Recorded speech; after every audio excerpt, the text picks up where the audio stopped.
Apa itu kalimat? Kalimat adalah rangkaian kata yang membentuk makna utuh. Bayangkan saja, seperti satu lukisan lengkap, subjek dan predikat menjadi warna utamanya. Lalu kata, frasa, dan klausa adalah detail-detail yang memperjelas makna. Tanpa keduanya, kalimat tidak bisa berdiri sendiri atau menyampaikan pesan dengan jelas. Frasa merupakan gabungan kata yang menduduki sebuah unsur kalimat. Meskipun frasa terdiri dari dua kata atau lebih, namun frasa hanya menduduki satu unsur kalimat saja. Contoh, dua orang petani sedang memanen cabai merah di tengah ladang. Dua orang petani sebagai subjek sedang memanen sebagai predikat, cabai merah sebagai objek, di tengah ladang sebagai keterangan. Jenis frasa. Frasa dibagi dua jenis, yaitu frasa andosentrik dan frasa eksosentrik. Frasa endosentrik adalah frasa yang kedua unsur pembentuknya memiliki peran yang sama. Frasa eksosentrik adalah frasa yang kedua unsur pembentuknya tidak memiliki peran yang sama. Selanjutnya ada klausa. Berbeda dengan frasa, klausa memiliki unsur predikatif. Nah, arti klausa sendiri itu adalah satuan gramatikal yang minimal terdiri dari subjek dan predikat, serta berpotensi menjadi kalimat. Artinya, klausa hampir sama dengan kalimat karena klausa berpotensi menjadi kalimat. Bedanya hanya di intonasi akhirnya. Jika klausa intonasi akhirnya datar, sedangkan kalimat sudah diakhiri dengan tanda titik. Selanjutnya, jenis klausa nih dibagi menjadi dua, berdasarkan strukturnya dan berdasarkan predikatnya. Kita akan bahas berdasarkan strukturnya dulu. Yang pertama itu ada klausa bebas. Klausa yang dapat berdiri sendiri dan berpotensi menjadi kalimat apabila diakhiri dengan salah satu tanda baca. Yang kedua ada klausa terikat. Klausa yang strukturnya tidak lengkap, bisa saja subjek atau predikat saja. Yang ketiga, klausa memusat. Klausa yang subjeknya menyatu dengan predikat. Selanjutnya ada jenis klausa berdasarkan predikatnya. Yang pertama itu ada klausa nomina, klausa yang predikatnya berupa kata benda. Selanjutnya ada klausa verba, klausa yang predikatnya berupa kata kerja. Selanjutnya ada klausa adjektiva, klausa yang predikatnya berupa kata sifat.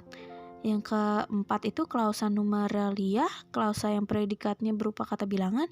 Dan yang terakhir itu klausa adverbia, yang artinya klausa yang predikatnya berupa kata keterangan.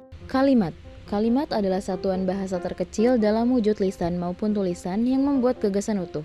Dalam wujud lisan ditandai dengan intonasi, dalam wujud tulisan diawali dengan huruf kapital dan diakhiri oleh salah satu dari tiga tanda baca yaitu titik, tanda seru, dan tanda tanya. Subjek, unsur kalimat yang dapat berdiri sendiri. Subjek dapat dicari dengan pertanyaan apa dan siapa. Subjek merupakan hal yang diterangkan. Keberadaan subjek diterangkan oleh predikat.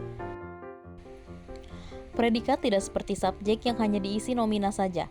Predikat dapat diisi berbagai jenis frasa seperti frasa nomina, frasa verba, frasa aktiva, dan frasa numeralia. Objek adalah unsur kalimat yang kehadirannya dituntut oleh predikat yang berverba transitif. Ciri-ciri objek adalah dapat bertukar posisi dengan subjek tanpa mengubah makna kalimatnya. Pelengkap adalah unsur kalimat yang berfungsi untuk melengkapi kalimat atau memperjelas makna dari kalimat itu sendiri.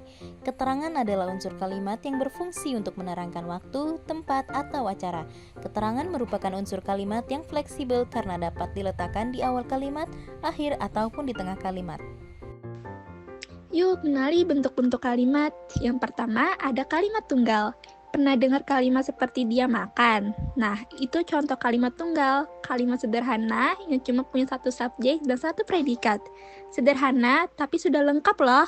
Biasanya, kalimat ini hanya terdiri dari satu klausa saja. Yang kedua, kalimat majemuk. Kalau kalimat tunggal itu simpel, beda lagi dengan kalimat majemuk. Kalimat ini terbentuk dari dua kalimat tunggal atau lebih, yang digabungkan dengan kata hubung seperti dan, tetapi, atau karena. Misalnya, dia belajar lalu pergi bermain. Nah, kalimat menyebut ini punya dua klausa atau lebih, karena gabungan dari beberapa informasi dalam satu kalimat. Dan yang terakhir, ada kalimat minor dan inversi. Selanjutnya, ada kalimat minor alias kalimat yang gak lengkap strukturnya. Contohnya, aduh atau wow atau hebat, meskipun pendek tetapi bisa jadi kalimat ya. Lalu ada juga kalimat inversi, ini jenis kalimat di mana predikatnya muncul lebih dulu, baru subjeknya menyusul. Misalnya, datanglah dia ke pesta dengan senyum lebar. Unik ya.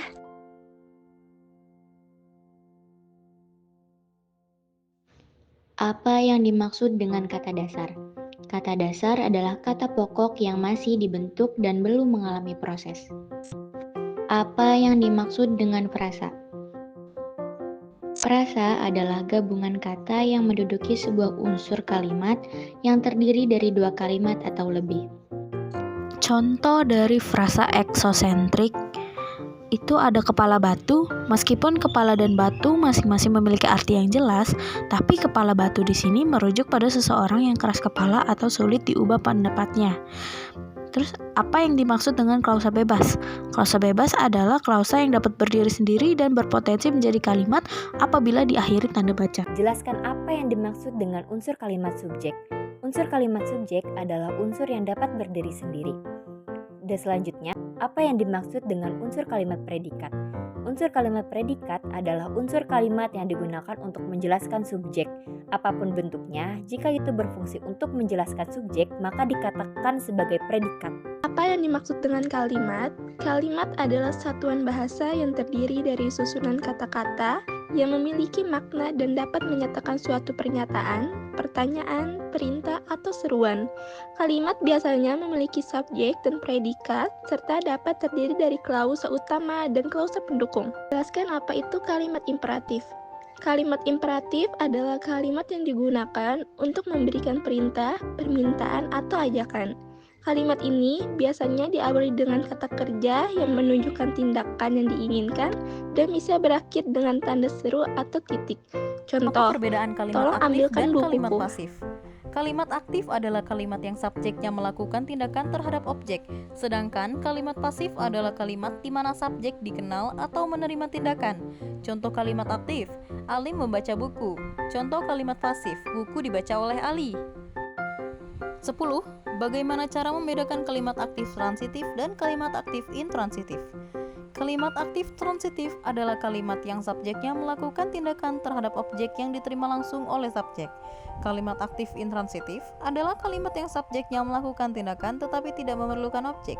Contoh kalimat aktif transitif, dia membaca buku. Contoh kalimat aktif intransitif, dia tidur.